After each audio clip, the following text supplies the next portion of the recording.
Hey folks, I'm going to do a review on Bowers Harbor Freight's equipment.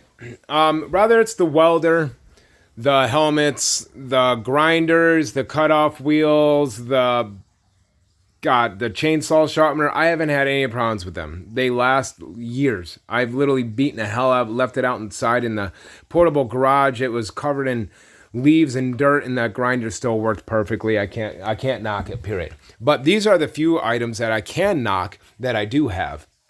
One is this. I work on cars and boats detailing, so this line is always going to be backed up. Look, I'm all the way over here, and it still spools that way. What it does is as you're doing this, it winds up hitting that button. It doesn't take anything for that power button to get shut off, and you're constantly going to worry about going back to the damn vacuum to turn the power on in the middle of cleaning, which takes time, costs money, and needs to say it becomes frustrating. Another thing that's frustrating about this particular model are these. This is the worst concept ever. You want to see how loose that's fully on. They don't get any tighter, but watch. Look how loose that lid is. There's so much of an air gap. It only seals tight when it's on. When it's on, it sucks the lid tight, and it actually works fine. And then you shut it off, and these things magically have a tendency of doing this, right? And then you go to pick it up, and you either do that, or it does this. One pops off, and then you go like this, and then the whole bucket and everything that you just freaking vacuumed up falls down. It splashes and flings everywhere, and you're stuck re-cleaning. Horrible, horrible, horrible design flaws. These and the placement of this power button. It should either be on the side or indented down underneath the handle to ensure that it doesn't accidentally get tripped. Now, this vacuum... First of all, these batteries are a pain in the ass to get in and out of it, and it has been from day one. And just to show you, it's fully charged. All 3 bars. Alrighty. I wish it would pull out that easy. But look how, this is a very light duty vacuum.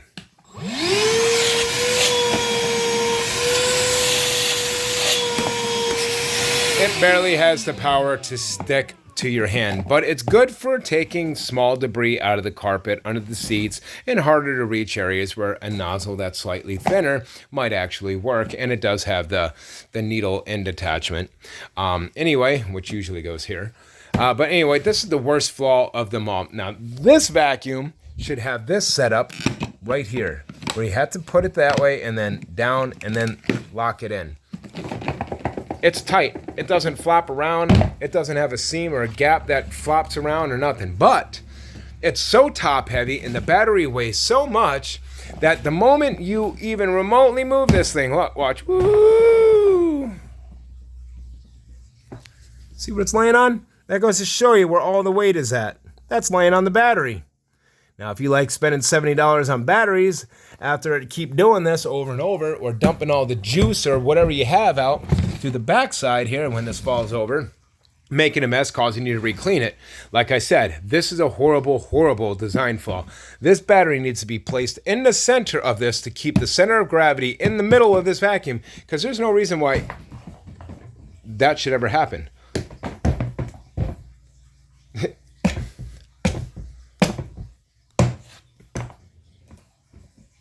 That's bad. I'm sorry. That's bad. That's my biggest gripe with that. Now, onto the polishers. These polishers, man, will last you forever if you just change these very important things. The grease. Once in a while, you're going to have to replace your brushes. Now, I used this thing for about 6 months. I changed the grease to a black high temperature grease, and it works so much better keeping it cool. I did not do it with the one I just returned there or this one to see if it actually causes a longevity issue with the grease that they have from the factory. Now, they used to put in what smelled like medicated Vaseline. However, the last ones I took apart just to check had red tacky grease. So all the videos we made online they're actually watching it and taking it into consideration and changing it. The grease, unfortunately, is red tacky grease, and that's what I was using, but I started noticing that as the gears were moving in there and it would stretch and push and stretch and push that grease together, it was pushing air inside the actual grease, causing it to lose its, well, lubrication properties. And when it does that, it builds up heat. Now, when I mean heat, I mean it's so damn hot that I don't know if you can see the burn on my finger still, but it was right here. You could just see the discoloration. That's from touching that after running this for about a half hour, 45 minutes. I touched that and it burnt the hell out of me and it welted my skin up. So it's basically almost a 3rd degree burn. 2nd degree with the bubbles. I'm not sure if that's what it is, but that's what I received from that little screw there. That's how hot those brushes get. And what else happens is this rubber thing that comes here tears off from up here. And then once this rips off, your hand is going to burn. This piece is actually crucial for an insulation barrier between your hand and the gears moving up here. So keep that in mind. It gets hot, but it's going to be fine. The only problems I have with their machines, this polisher, to tell you the truth, is basically just the heat that it produces from the crappy grease they put in it. Now, the power washer, the only problems I have with the power washer, believe it or not, isn't even this cheap, kinking, hard, plasticky feeling pressure washer hose. But it's actually this. The soap dispenser, when you actually want to use it, well, you're going to find out it probably don't work. I've had 3 of them so far, and 2 of them were my own fault. One dropped down the stairs going down to the docks. The other one actually just fell off my front deck here the other day. So I replaced it and got this one. But these soap dispensing things, they die quick. I think I got 3 uses out of it and it stopped pumping and doing anything. So you have to have a snow cannon or a foam cannon, whatever you guys feel like calling them. You can spend the $30 to $40 on a nice Flexzilla hose, and that'll eliminate that whole problem there, and you probably won't have any problems with this particular machine.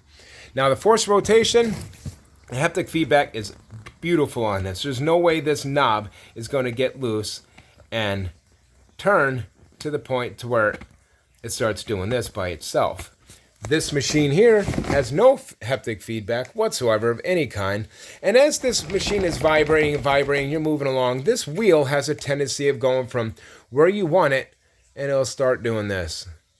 And then what happens is you don't really realize it right off the bat.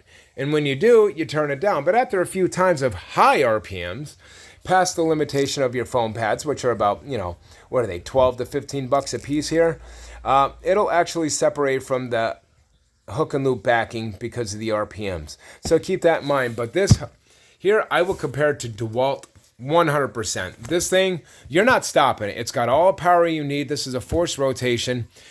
Keep in mind that if you stop this thing from turning, you're either drilling a hole through your fender or you're going to burn something, because this thing has plenty of power and it takes a little time of getting used to learning how to maneuver it in the direction you want. It kind of works like a floor buffer. You lift up on it, it goes one direction. You lift back on it, it goes another direction. So it kind of works like that. But I don't have any issues with that other than the length of this cord.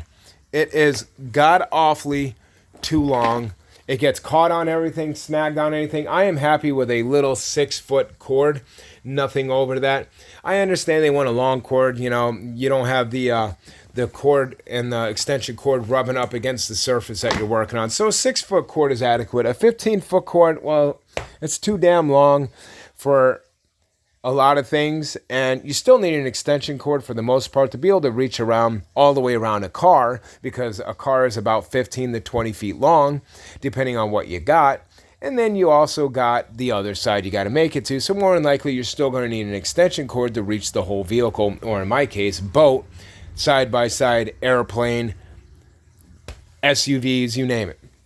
I find the cord just to being a little too long and useless for a lot of it. They could cut it off to probably right here somewhere, and I'd be fine with that. Other than that, that's the only issue I have with their main issue with their machines is they got too long of a cord. And like I said, this here is real bad. Now, I made a video, and I haven't seen anybody else make a video on this. But these bottles are super cheap from Harbor Freight and Meguiar's. It's this hard plastic. I am not even going to show you guys this because it's a brand new bottle and I don't feel like blowing $30. But if it drops from about here on a surface like that, from here, you are going to shatter this whole bottle. They are fragile. I have lost hundreds and hundreds of dollars of compound due to this issue, which is why I've been saving and reusing this Wizard bottle because it's a nice soft PVC plastic. Well, after making my video, about a week and a half later, I went to go to the store to Harbor Freight to go buy some of the compound again, this ProSpeed, and look what they did. They actually changed the bottles to this soft, squishy PVC plastic, and it doesn't break. So awesome, awesome, awesome. Thank you, Harbor Freight, for listening. Now, if you could just listen to your design flaws of this power button and your little clips here, garbage, and the off-balancing issues you have with your machines, you would actually have a much higher quality machine, and I think a lot of people would have a lot less to talk negative about Harbor Freight stuff.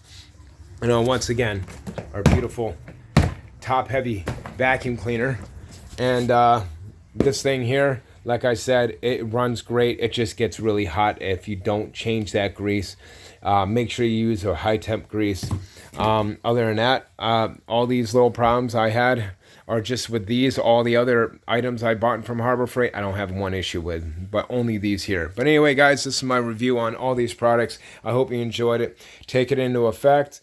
Maybe learn something from it and steer yourself away or to it and just change those little issues and you would have no problems with it.